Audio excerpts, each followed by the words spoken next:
회사에 지칠 순서는 이렇게 됩니다.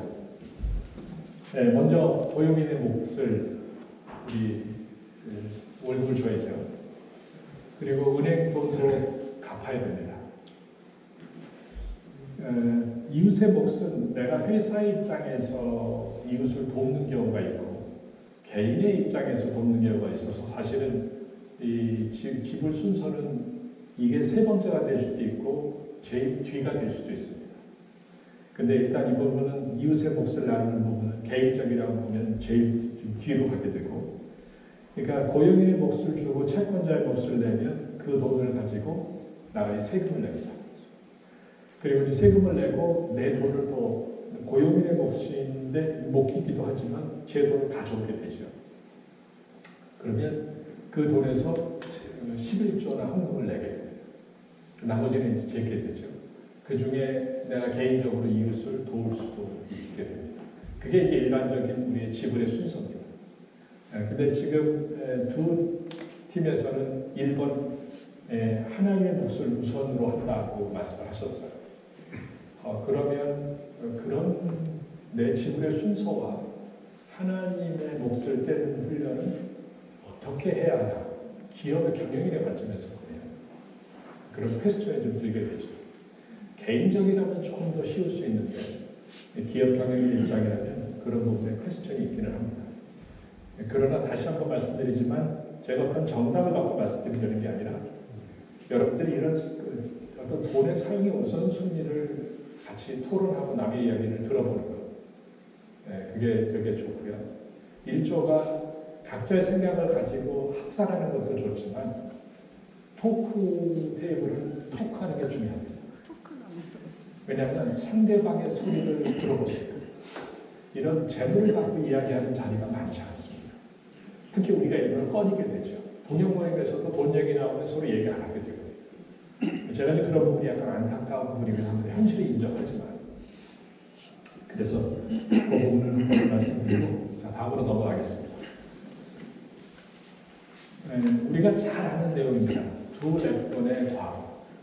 성경에서 여러분들 아마 설교를 여러 번 들으셨을 텐데 그 성경 구절을 읽지 않겠습니다. 너무나 잘 아시는 부분이라. 가난한 과부가 두 랩돈 헌금을 했습니다. 그때 예수님이 그걸 보셨어요. 그러면서 뭐라고 하셨냐면, 야, 저 사람이 제일 많이 넣었어. 자기의 모든 소유를 생활비를 다 넣은 거예요. 그 그린 버튼을 눌러주실래요?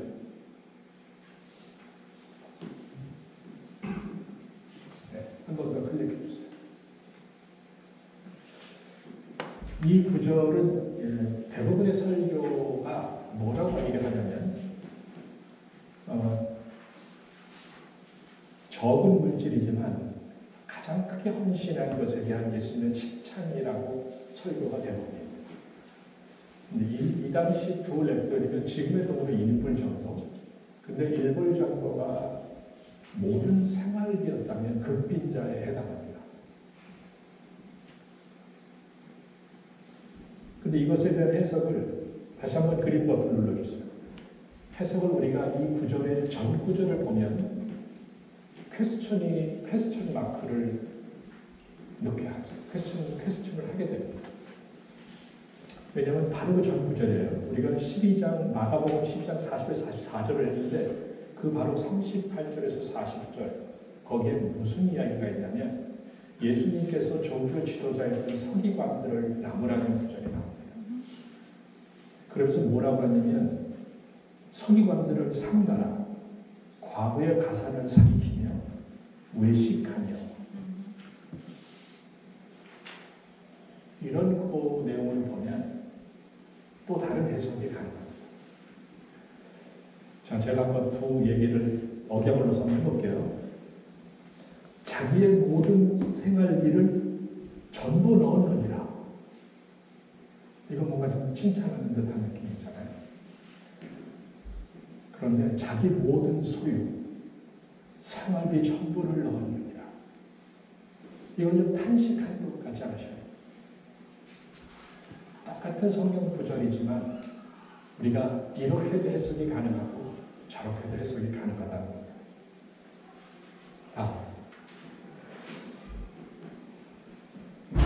그래서 이게 뭐 제 해석이 아니고 이렇게 이제 설교하시는 목사님들도 계셔요. 예수님은 이 두 번째 부분, 탄식하며 사두가들을 꾸짖었던 부분은 그 당시 지나친 종교주의를 꾸짖었던 것입니다. 우리가 일상의 삶을 도외시하고 오직 성전에 헌금하는 것을 우선시했던, 그렇게 우선시하도록 조장했던 지도자들에 대한 꾸짖음. 여기서 우리가 생각할 부분은 하나님은 우리의 일상의 삶에 관심이 없는 분이 아니야. 야, 네가 뭐 두 랩돈을 갖고 어떻게 살든 I don't care. 너는 얼른 와서 내 성전에 거기다 헌금을 해. 그게 두 랩돈 네가 한 거 전부 넣었어. 네가 제일 많이 있는 거야. 라는 칭찬이 아닌 우리의 일상의 삶을 도외시하고 종교주의에 빠져있던 그런 지도자들과 거기에 끌려간 성도들에 대한 탄식. 그런 게 지금 우리 현 사회에는 없는지. 여기 있는 분들만 해도 교회에서 중요한 리더의 자리에 있고 보통 이런 데 보면 헌신도 안 들어도 되는 분들은 안 오고 안 들어도 되는 분은 오시고 들어야 될 분은 안 오고 이런 게 늘 있는데 혹시 나의 삶에 내 일상의 삶보다 교회에서의 삶에 교회 사역에 너무나 몰입하고 있는 것은 아닌지 그런 생각도 한번 해볼 수 있죠. 그게 하나님이 기뻐하실 거라고 생각하기 때문에 하는 거라면 하나님은 무엇을 기뻐하는지 이 두 랩돈의 과거의 말씀을 다시 한번 생각해 보면 좀 더 도움이 되지 않을까 싶습니다. 다음 주제가 돈을 사용하는 부분입니다. 돈을 사용하는 것, 돈을 쓰는 것과 돈을 버는 것, 어떤 게 어려울까요? 돈을 버는 것과 돈을 쓰는 것, 어떤 게 어렵죠? 쓰는 거예요. 쓰는 게 어려워요? 그러니까 옆에서 그 얘기하니까 조롱하는 듯한 비웃는 분들이 몇 분 계셔요. 돈을 버는 것 어렵죠? 돈 버는 거 어렵죠. 돈만 있어봐라. 내가 쓰는 거 자신인데 돈이 없다. 돈 버는 거 어렵습니다. 근데 돈 쓰는 것도 만만치 않습니다. 제가 만든 말이긴 해요, 이 말이. 근데 제가 주위에 운 좋게 돈을 많이 번 사람은 제가 종종 봅니다. 저분은 실력보다는 운이 좀 많은 거죠. 근데 제가 운이 좋아서 돈을 잘 쓰는 사람을 본 적이 별로 없어요.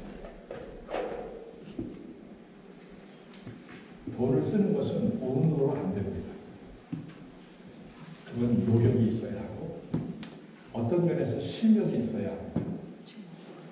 그런 면에서는 그런 면에서는 돈을 버는 것보다 쓰는 것이 더 어렵다고 얘기할 수 있을지도 모르겠어요. 제 경우 얘기를 잠깐 드리면 제가 이제 사업을 15년이 좀 넘었는데 이제 사업을 막 시작할 때 뭐 직장생활 24년을 하고 이제 사업을 시작했기 때문에 좀 약간 늦은 나이죠. 근데 이제 새벽 기도 가서 뭐 믿을 게 하나님밖에 없으니까 하나님하고 이렇게 기도하는 중에 갑자기 제 마음에 불안함이 몰려왔어요. 그 어떤 불안함이냐면 돈을 벌면 어떡하지? 라는 불안함이었어요. 왜냐하면 제가 23년 직장 생활을 했기 때문에 주어진 수입을 갖고 살아오는 것은 익숙해요. 그리고 사업을 시작하면서 뭐 퇴직금도 있으니까 어느 정도 큰 자본이 필요한 사업도 아니었고 어느 정도 버틸 수 있겠다 해서 그 부분은 크게 두려움은 없었는데 갑자기 사업을 준비하면서 기도하는 중에 돈을 벌면 어떡하지라는 두려움이 오는 거예요. 왜냐하면 돈이 있어 본 적이 없거든요. 그래서 제가 주위분들한테 얘기를 했어요. 그랬더니 난리가 났어요. 우리 어머니부터 시작해가지고 야 너는 돈을 벌지도 않았는데 벌써 그 걱정을 하느냐. 우리 어머니가 되게 믿음이 좋은 권사님인데도 우리 형님은 나한테 갖고 걱정하지 마.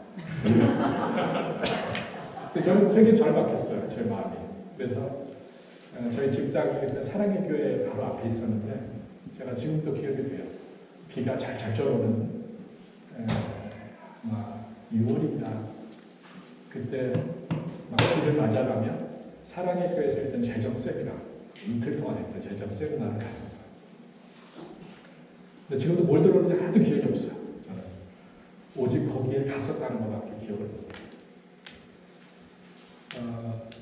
여러분들이 이제 직장 생활을 하고 또 어떤 나름대로 사업을 계획하거나 미래의 어떤 계획을 할 때는 저는 그때 그 두려움이 하나님이 주신 두려움이라고 지금도 생각해요. 내가 겪어본 적이 없기 때문에 우리는 늘 그 복을 원하지만 그 복을 어떻게 써야 할지를 준비하지 않으면 그 복이 복되기가 어렵다. 그만큼 돈을 사용하는 것은 쉬운 과제는 아닙니다. 제가 뒤에서 이제 잠깐 제가 맨날 슬라이드 하나 보여드릴 텐데 제가 한 5년, 6년을 그거 계속 하나님께 기도했던 것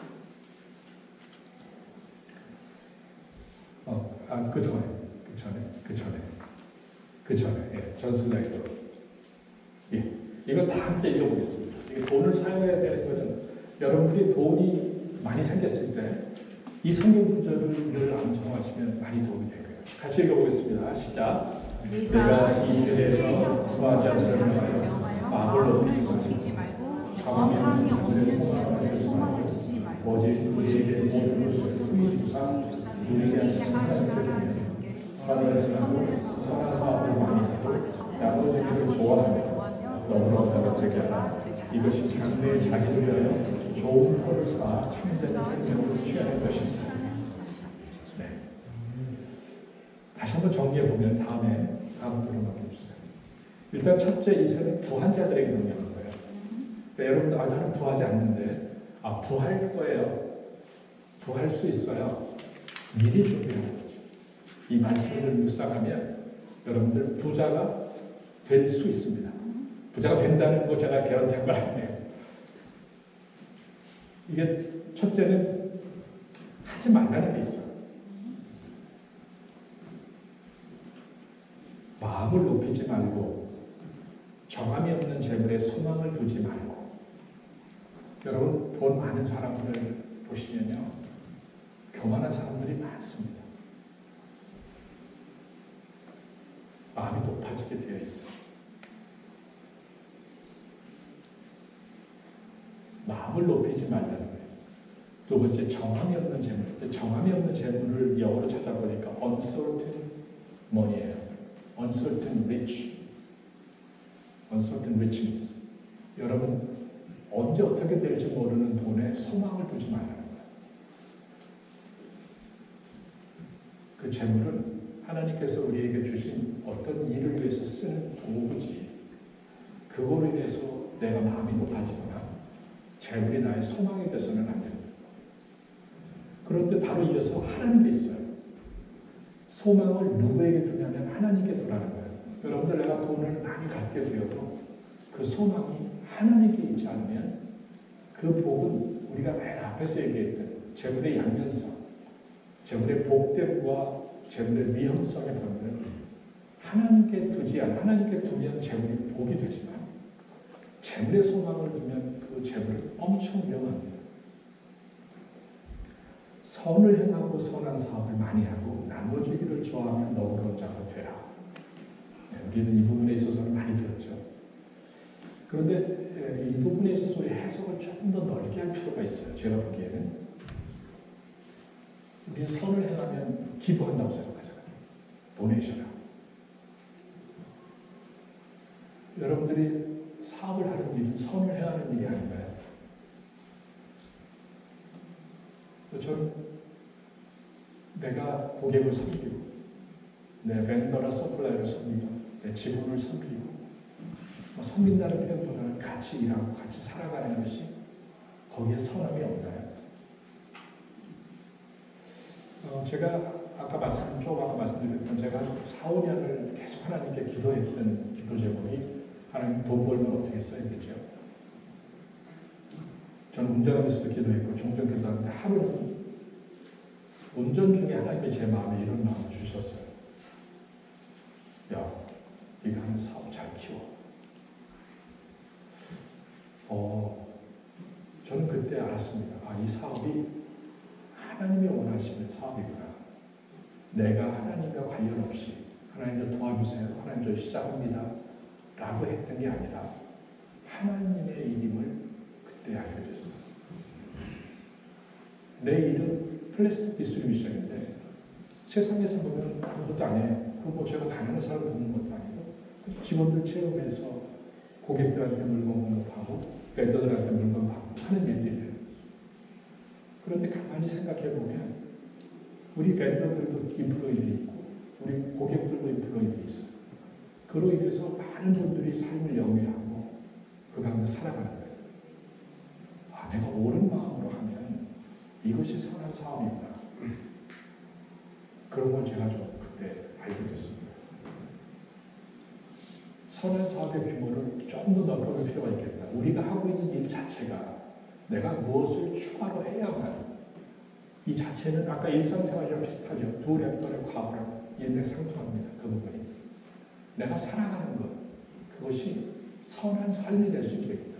내가 무엇을 특별히 더 해야 되는 삶이 아니라 하나님과 동행하며 살아가면 내가 일을 하나님과 동행하며 내가 주어진 일을 해나가면 그 자체가 선한 사업이 될 수 있다는 거예요.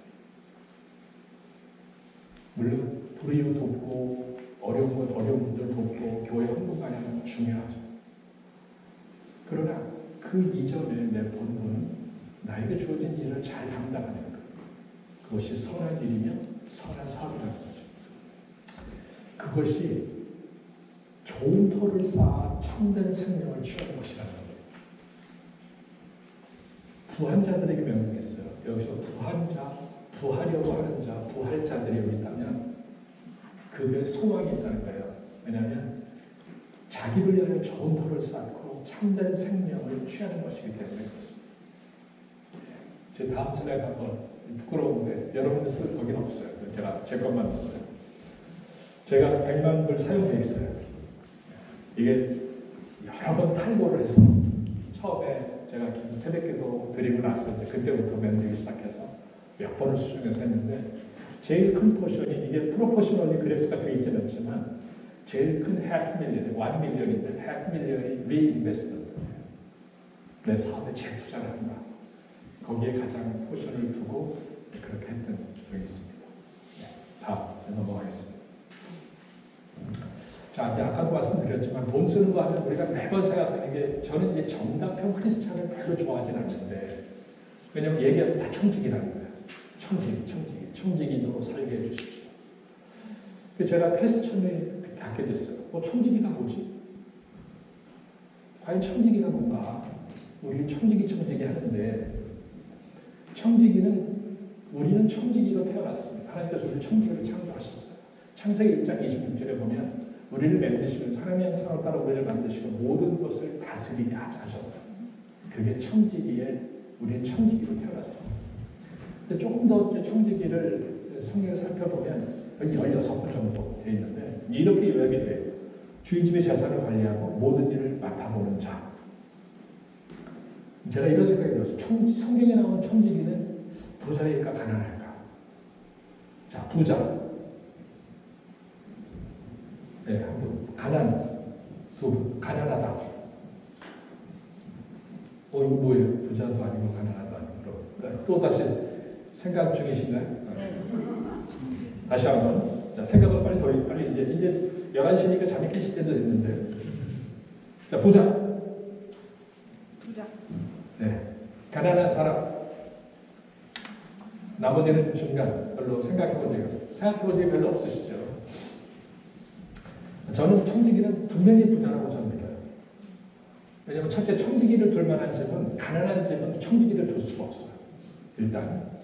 근데 청지기는 그 재산을 모두 맡아서 관리하는 사람이에요. 그러면 일단 부잣집에 있잖아요. 근데 우리 청지기 그러면 아니 그건 부잣집인데 그 사람도 아니잖아요. 라는 소유에 대한 퀘스천이 있죠. 그래서 저희가 아마 많은 분들이 이건 가난한 건 아닌 것 같은데 부자도 아닌 것 같은데 이런 생각이 들잖아요. 제가 부자라고 생각하는 근거가 있어요. 청지기의 역할을 보면 돈을 벌어요. 돈을 써요. 성경에 다 나와 있는 얘기예요. 그 구절에 다 있죠. 네. 사람과 재물을 관리해요. 그럼 뭐 소유자랑 뭐가 틀려요? 아무것도 차이가 없잖아요. 돈을 벌기도 하고 쓰기도 하고 사람도 관리하고 쓰기도 하는데 그럼 부자죠. 하나 차이가 있다면 주인의 뜻대로 한다는 차이인 거예요. 그게 차이지 소유가 없고 아무것도 아니라는 게 아니에요. 그래서 선한 청지기는 무소유, 무유 이게 아닌 주인의 뜻대로 벌고 쓰고 관리하는 자예요.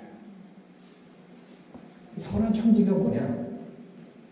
하나님의 뜻을 구하고 착하고 충성스럽게 일하는 자입니다. 하나님의 뜻을 구하고 착하고 충성스럽게 일하는 자가 선한 청지기입니다. 저는 이런 면에서 청지기는 저는 소유하고 있다고 합니다. 여러분들이 청지기를 얘기하잖아요. 여러분 갖고 있는 재산이 다 여러분이 갖고 있잖아요. 우리가 하나님의 것이라고 이야기하지만 실제 소유는 저잖아요. 세상의 관점에서 보면 부자죠. 그러나 우리는 내 뜻대로가 아닌 하나님의 뜻대로 돈을 쓰고 벌고 관리해야 하는 그 차이가 있죠.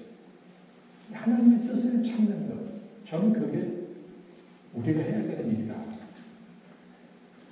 하나님의 뜻을 우리가 한 장으로 딱 돼서 알면 좋겠는데 하나님의 뜻은 늘 우리랑 교통하시기 때문에 우리랑 교제를 통해서 하나님의 뜻을 찾기 때문에 그게 우리가 계속적으로 해야 될 일이죠. 그 선한 청지기는 이건 진행입니다.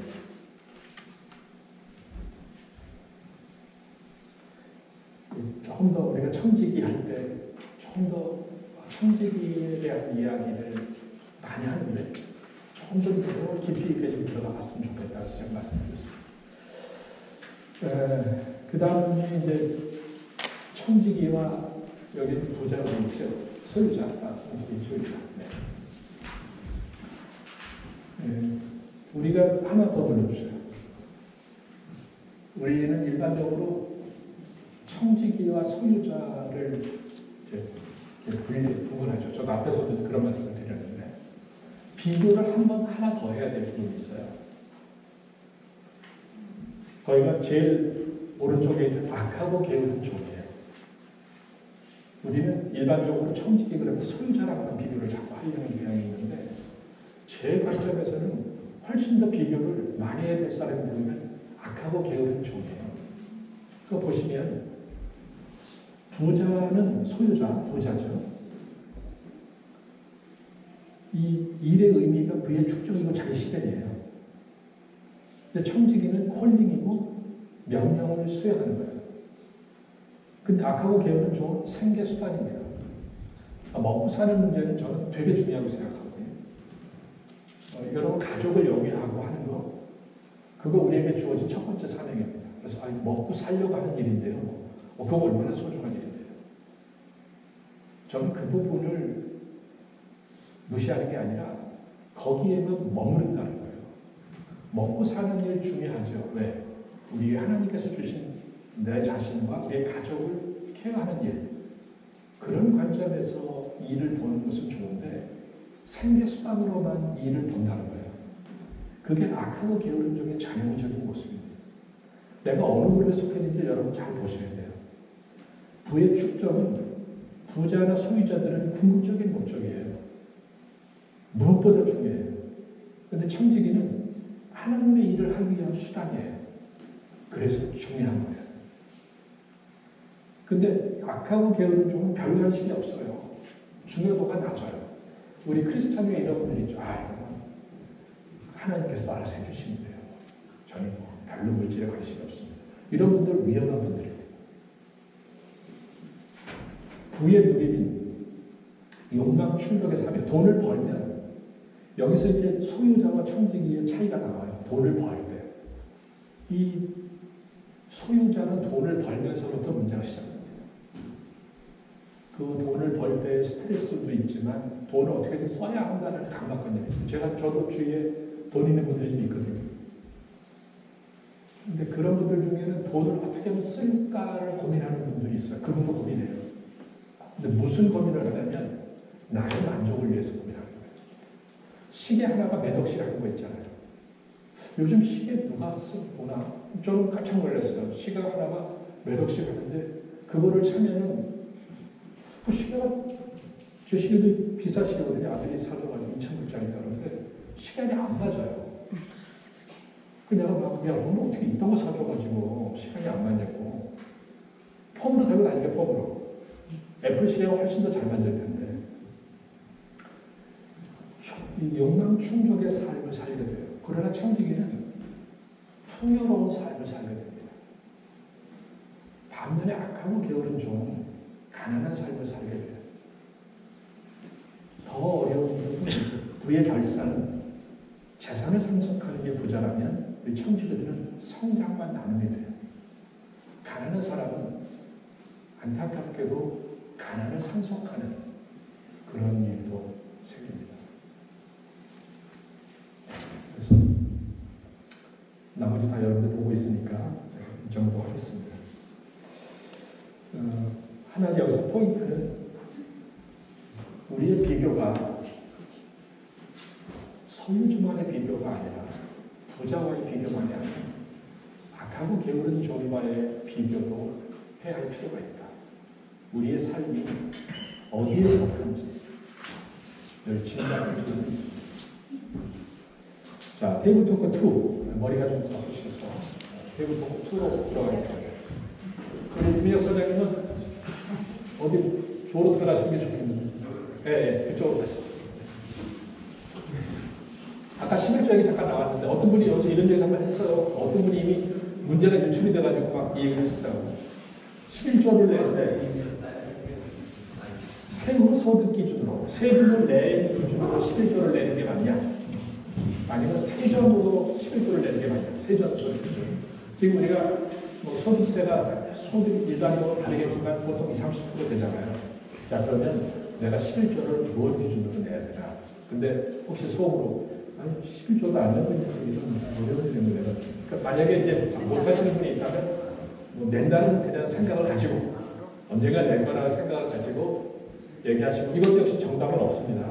그런데 각 조장님께서 한번 얘기를 좀 토론을 인도해 주시고